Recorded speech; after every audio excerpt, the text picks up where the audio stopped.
बहुत पुराने समय की बात है। उत्तर दिशा में फैली बर्फीली पर्वत श्रृंखलाओं और गहरे जंगलों के बीच एक भव्य और समृद्ध राज्य था, चंद्रगढ़। ये राज्य अपनी सुंदरता और शांति के लिए दूर दूर तक प्रसिद्ध था।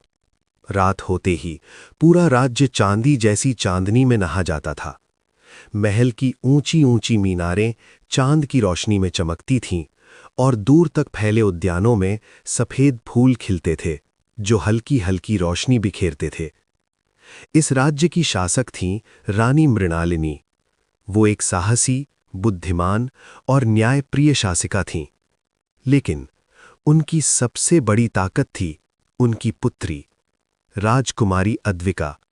सिर्फ सुंदर ही नहीं बल्कि असाधारण भी थी। उसकी आंखों में एक अजीब सी चमक थी, जैसे वो दुनिया के हर रहस्य को जानना चाहती हो। वो तलवारबाजी में निपुण थी, घुड़सवारी में तेज थी और प्रकृति से उसे गहरा लगाव था। लेकिन उसके स्वभाव में एक कमी थी। जब वो किसी बात को ठान लेती तो उसे पूरा करके ही दम लेती। एक दिन सुबह का समय था। पहाड़ों के पीछे से सूरज धीरे धीरे उग रहा था। ठंडी हवा में फूलों की खुशबू घुली हुई थी। राजकुमारी अद्विका अपने प्रिय घोड़े अश्वकेतु पर सवार होकर राज्य की सीमाओं का निरीक्षण करने निकलीं। उसके साथ सैनिक भी थे, लेकिन वो उनसे आगे निकल गईं। चलते चलते वो एक ऐसे जंगल में पहुंची जहां वो पहले कभी नहीं गई थी। वो जंगल साधारण नहीं था। चारों ओर सफेद और हल्के नीले फूल खिले थे, जो दिन के उजाले में भी चांदनी जैसी चमक दे रहे थे। हवा में एक अजीब सी शांति थी, जैसे समय वहीं ठहर गया हो। बीच में एक झरना बह रहा था। उसकी ध्वनि इतनी मधुर थी कि सुनते ही मन शांत हो जाए। राजकुमारी घोड़े से उतरी और झरने से पानी पीने लगीं। तभी उसकी नज़र थोड़ी दूर एक छोटी सी कुटिया पर पड़ी। कुटिया के बाहर एक युवक बैठा था। वो सफेद फूलों की मालाएं बना रहा था। उसके बाल थोड़े लंबे और बिखरे हुए थे। उसका चेहरा शांत था, लेकिन उसकी आंखों में एक गहराई थी। राजकुमारी कुछ क्षणों के लिए उसे देखती रह गई। अचानक युवक ने सिर उठाया। दोनों की नजरें मिलीं और उसी पल राजकुमारी का दिल तेजी से धड़कने लगा। समय जैसे थम गया था, लेकिन अगले ही क्षण युवक ने नजर झुका ली और फिर से अपने काम में लग गया। ये कौन है? राजकुमारी ने मन ही मन सोचा। तभी पीछे से सैनिकों की आवाज आई, राजकुमारी, आप यहां हैं। वो चौंक गई। उसने आखिरी बार उस युवक की ओर देखा और फिर महल लौट गई। महल लौटने के बाद राजकुमारी का मन कहीं और ही भटक रहा था। उसके मन में बार बार वही दृश्य आ रहा था, वो चांदनी वन, वो झरना और वो रहस्यमयी युवक। उस रात वो सो नहीं सकी। अगली सुबह राजकुमारी ने अपने गुप्तचरों को बुलाया। उसने आदेश दिया, पता लगाओ उस जंगल में रहने वाला वो युवक कौन है। 2 दिन बाद गुप्तचर वापस लौटे। उन्होंने बताया, राजकुमारी, वो एक साधारण माली का बेटा है। उसका नाम है अर्नव। राजकुमारी ने धीरे से दोहराया, अर्नव। कुछ दिनों तक राजकुमारी बेचैन रही। आखिर एक दिन उसने अपनी मां रानी मृणालिनी से कहा, माता, मैं विवाह करना चाहती हूं। रानी मुस्कुराईं, ये तो बहुत अच्छी बात है। कौन है वो राजकुमार? राजकुमारी ने शांत स्वर में कहा, वो राजकुमार नहीं है, वो एक साधारण युवक है, अर्नव। रानी चौंक गईं। क्या कहा तुमने? उन्होंने समझाया, राजकुमारी, राजवंश के विवाह परंपराओं से होते हैं, लेकिन अद्विका अडिग थी। यदि अर्नव नहीं तो कोई नहीं। रानी ने मंत्रियों से सलाह ली। प्रधानमंत्री ने कहा, महारानी, ये युवावस्था का प्रेम है, अनुमति दे दीजिए। बहुत सोच विचार के बाद रानी ने अनिच्छा से अनुमति दे दी। अगले दिन अर्नव के पिता को महल बुलाया गया। वे घबराए हुए आए। जब उन्हें प्रस्ताव बताया गया तो वे स्तब्ध रह गए। उन्होंने हाथ जोड़कर कहा, महारानी, ये हमारे लिए बहुत बड़ा सम्मान है, लेकिन अर्नव का निर्णय भी आवश्यक है। घर लौटकर उन्होंने अर्नव को सब बताया। अर्नव ने शांत भाव से सब सुना, फिर बोला, मैं विवाह करूंगा, लेकिन मेरी 3 शर्तें हैं। उसकी आंखों में एक अजीब सी गहराई थी, जैसे वो कोई बड़ा रहस्य छुपा रहा हो। रात होने पर जब पूरा गांव सो गया, अर्नव अपनी कुटिया की छत पर गया। उसने आसमान की ओर देखा और तभी आकाश में हल्की रोशनी फैलने लगी। बादल धीरे धीरे हटने लगे और दूर कहीं एक दिव्य प्रकाश चमकने लगा। अर्नव की आंखों में एक अजीब सी उदासी थी। उसने धीरे से कहा, बस कुछ ही दिन और। रात गहरी हो चुकी थी। पूरा गांव नींद में डूबा हुआ था, लेकिन अर्णव की आंखों में नींद नहीं थी। वो अपनी कुटिया की छत पर खड़ा आसमान की ओर देख रहा था। उसकी आंखों में उदासी थी और जैसे किसी चीज का इंतजार। अचानक आकाश में हल्की सुनहरी रेखाएं उभरने लगीं। बादल धीरे धीरे अलग होने लगे और कुछ ही क्षणों में एक चमकता हुआ दिव्य प्रकाश वृत्त आकाश में दिखाई दिया। उस प्रकाश से मधुर घंटियों जैसी ध्वनि आ रही थी। अर्णव की सांसें तेज हो गईं। उसने धीमे स्वर में कहा, आज फिर वही रात। कुछ ही पल में उस प्रकाश के भीतर से एक अद्भुत उड़न रथ प्रकट हुआ। रथ चांदी और सोने की रोशनी से चमक रहा था। उसके चारों ओर छोटे छोटे चमकते कण तैर रहे थे। रथ धीरे धीरे नीचे उतरने लगा और आकर अर्णव की कुटिया के ऊपर ठहर गया। रथ से एक मधुर स्त्री स्वर सुनाई दिया, अर्णव, समय हो गया है।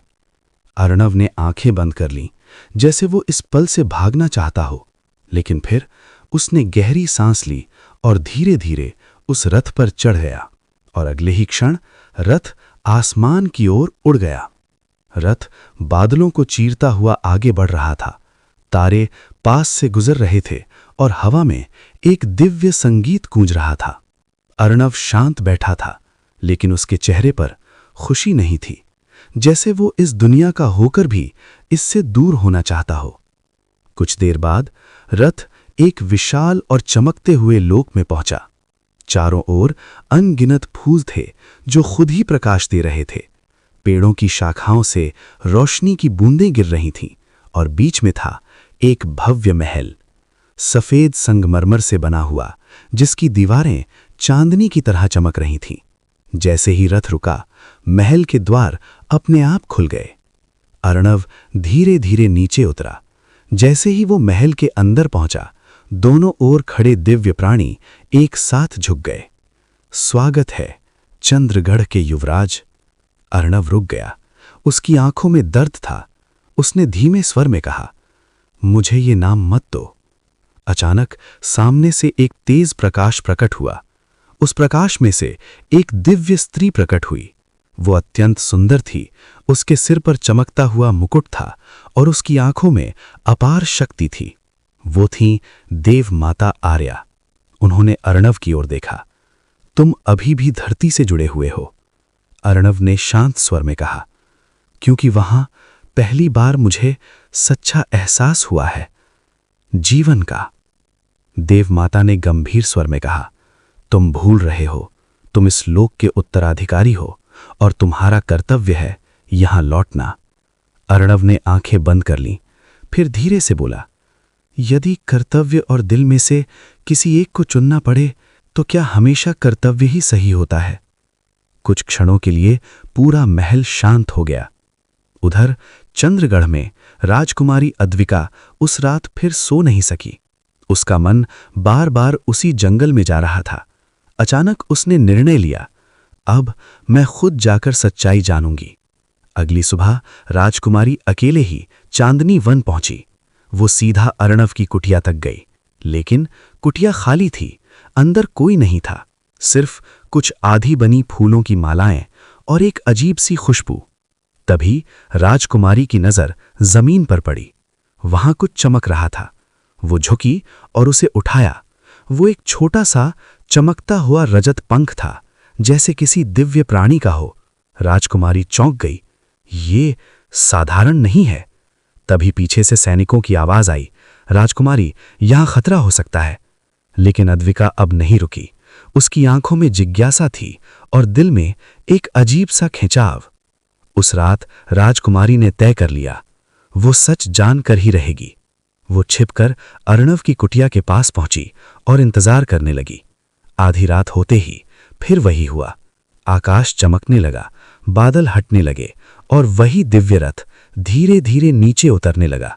राजकुमारी की आंखें फैल गईं। ये क्या है? रथ जमीन के करीब आया और तभी उसमें से अर्णव उतरा, लेकिन वो वैसा नहीं था जैसा दिन में दिखता था। उसके शरीर से हल्की रोशनी निकल रही थी, उसकी आंखें और भी चमक रही थीं और उसके पीछे क्षण भर के लिए चमकते हुए पंख दिखाई दिए। राजकुमारी स्तब्ध रह गई। उसने धीमे स्वर में कहा, अर्णव, तुम आखिर हो कौन? अर्णव ने जैसे ही इधर उधर देखा, उसे अचानक किसी की मौजूदगी का एहसास हुआ। उसकी नजर सीधे उसी दिशा में गई जहां अद्विका छिपी हुई थी। उसका चेहरा गंभीर हो गया और उसने धीरे से कहा, जो सच तुम जानने जा रही हो वो तुम्हारी दुनिया बदल देगा। रात का सन्नाटा, चांदनी वन की ठंडी हवा और आसमान से उतरता हुआ वो दिव्य रथ। राजकुमारी अद्विका अभी भी उस पेड़ के पीछे छिपी खड़ी थी। उसकी आंखें आश्चर्य से फैली हुई थीं। उसने जो देखा था वो उसकी कल्पना से परे था। अर्णव, वही साधारण युवक, लेकिन इस समय वो बिल्कुल अलग दिखाई दे रहा था। उसके शरीर से हल्की चांदी जैसी रोशनी निकल रही थी। उसकी आंखें गहरी और चमकदार थीं। और सबसे बड़ा रहस्य, उसके पीछे क्षण भर के लिए दिखाई देने वाले पंख। अचानक अर्णव ने गंभीर आवाज में कहा, बाहर आ जाओ अद्विका। राजकुमारी चौंक गई। उसे लगा वो अब भी छिपी हुई है, लेकिन अब छिपना बेकार था। वो धीरे धीरे बाहर आईं। दोनों कुछ क्षणों तक एक दूसरे को देखते रहे। हवा जैसे थम गई थी। अर्णव ने गहरी सांस ली और कहा, अब तुमने सब देख लिया है, तो बताओ अद्विका, क्या अब भी तुम मुझसे विवाह करना चाहती हो? उसकी आवाज में ठंडक थी, लेकिन भीतर कहीं डर भी छिपा था। अद्विका की आंखें नम हो गईं। वो कुछ क्षण चुप रही, फिर धीरे धीरे उसके पास आई। उसने उसकी आंखों में देखते हुए कहा, मुझे ये नहीं पता कि तुम कौन हो, न ये कि तुम किस लोक से आए हो, लेकिन वो एक पल रुकी, फिर बोली, मैं ये जरूर जानती हूं कि मेरा दिल तुम्हें चाहता है, और अगर सच जानने से मेरा प्रेम बदल जाए तो वो प्रेम ही क्या? अर्णव की आंखों में हल्का सा कंपन आया। अद्विका ने दृढ़ स्वर में कहा, हां, मैं तुमसे विवाह करना चाहती हूं। अर्णव एक कदम पीछे हट गया। तुम समझ नहीं रही हो अद्विका, मेरे साथ रहना आसान नहीं है। मेरी दुनिया तुम्हारी दुनिया से अलग है, और ये रास्ता बहुत खतरनाक है। अद्विका हल्का सा मुस्कुराई।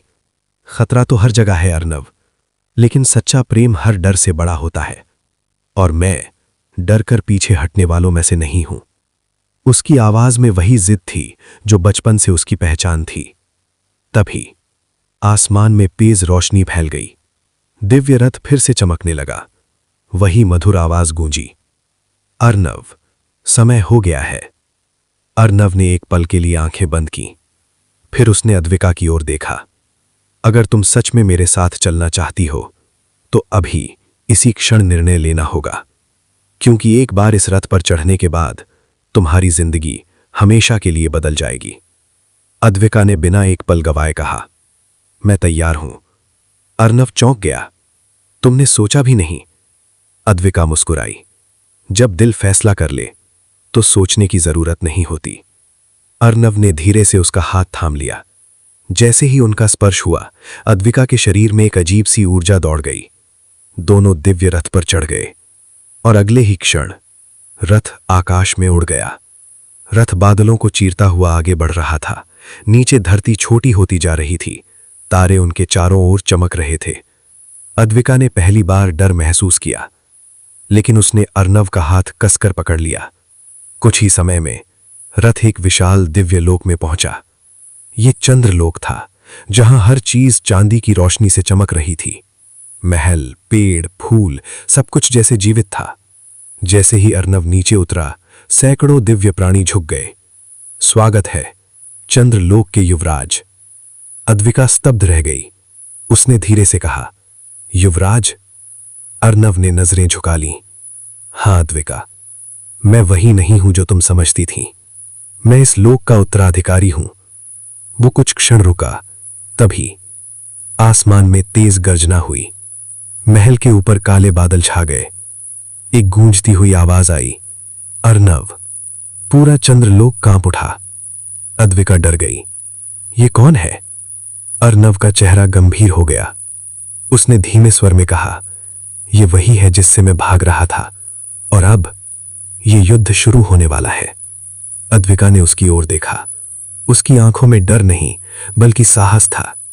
वो बोली, तो हम साथ लड़ेंगे। अर्नव ने पहली बार हल्की मुस्कान दी, लेकिन उसके मन में एक डर अभी भी था। ये युद्ध सिर्फ शक्ति का नहीं बल्कि उनके प्रेम की सबसे बड़ी परीक्षा बनने वाला था। चंद्रलोक के आकाश में काले बादल और भी गहरे होते जा रहे थे।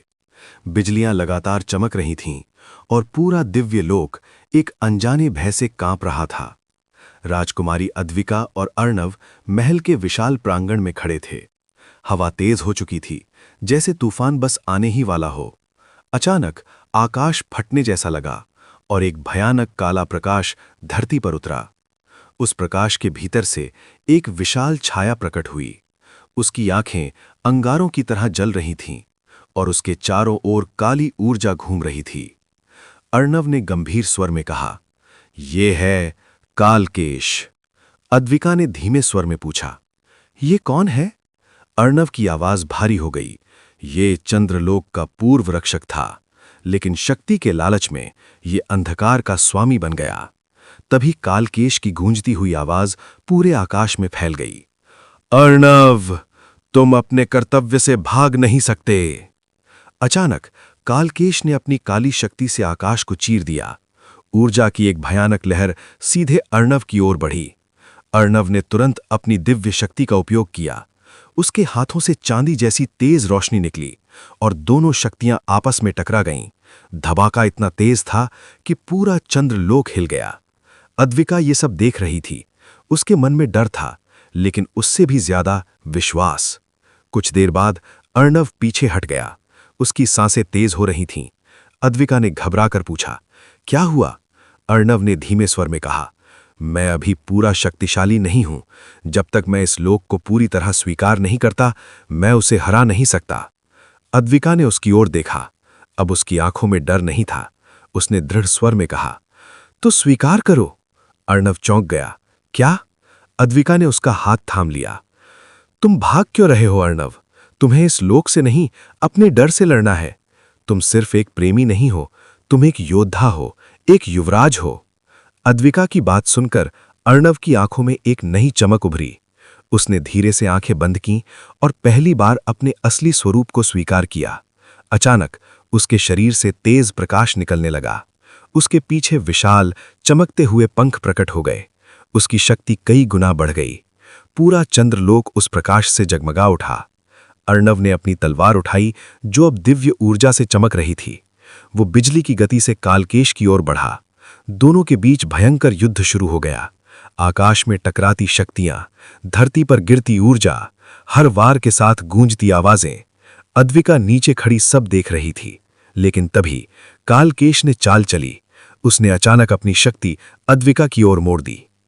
अगर प्रेम ही तुम्हारी ताकत है तो मैं उसी को खत्म कर दूंगा। अद्विका के पास बचने का समय नहीं था। अर्णव चिल्लाया, अद्विका! और उसी क्षण वो उसके सामने आ गया। काली शक्ति सीधी अर्णव को लगी और वो जमीन पर गिर पड़ा।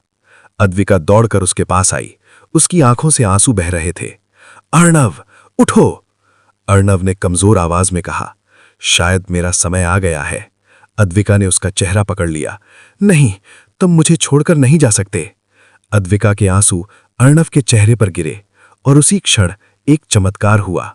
उन आंसुओं से हल्की रोशनी निकलने लगी और धीरे धीरे वो रोशनी अर्णव के शरीर में समाने लगी। अचानक अर्णव की आंखें खुल गईं। उसके शरीर से पहले से भी अधिक तेज प्रकाश निकलने लगा। अर्णव खड़ा हुआ। अब वो पहले से कहीं अधिक शक्तिशाली था। उसने अपनी पूरी शक्ति एकत्र की और कालकेश की ओर बढ़ा। ये शक्ति प्रेम की है। एक तेज प्रकाश पूरे आकाश में फैल गया और अगले ही क्षण कालकेश चीखते हुए अंधकार में विलीन हो गया। आकाश साफ हो गया, काले बादल हट गए और चंद्रलोक फिर से शांत हो गया। सभी दिव्य प्राणी झुक गए। जय हो युवराज अर्णव। तभी देव माता आर्या प्रकट हुईं। उन्होंने मुस्कुराकर कहा, अर्णव, तुमने अपना कर्तव्य पूरा किया। फिर उन्होंने अद्विका की ओर देखा, और तुमने प्रेम की सच्ची शक्ति दिखाई। अब समय है निर्णय का। क्या तुम दोनों इस दिव्य लोक में रहोगे या धरती पर वापस जाओगे? अर्णव ने अद्विका की ओर देखा। अद्विका मुस्कुराई। जहां प्रेम है वहीं मेरा संसार है। अर्णव ने धीरे से कहा, तो चलो अपने संसार में लौटते हैं। अचानक सुनहरी रोशनी ने दोनों को घेर लिया और अगले ही क्षण वे चांदनी वन में वापस थे। सुबह का सूरज उग रहा था। पक्षियों की मधुर आवाज गूंज रही थी। सब कुछ शांत था, जैसे कुछ हुआ ही नहीं। कुछ दिनों बाद चंद्रगढ़ में उनका भव्य विवाह हुआ। लेकिन अब ये सिर्फ एक राजसी विवाह नहीं था, ये दो दुनियाओं के मिलन की कहानी थी। अद्विका अब सिर्फ राजकुमारी नहीं रही, वो एक ऐसी रानी बनी जिसने प्रेम और साहस से अपना भाग्य लिखा। और अर्णव, वो सिर्फ युवराज नहीं रहा, वो एक ऐसा राजा बना जिसने सीखा, असली शक्ति क्रोध में नहीं बल्कि प्रेम में होती है। कहते हैं कि जब भी चांदनी रात में सफेद फूल चमकते हैं तो समझ लेना कि चंद्रलोक आज भी उनकी प्रेम कहानी को याद कर रहा है।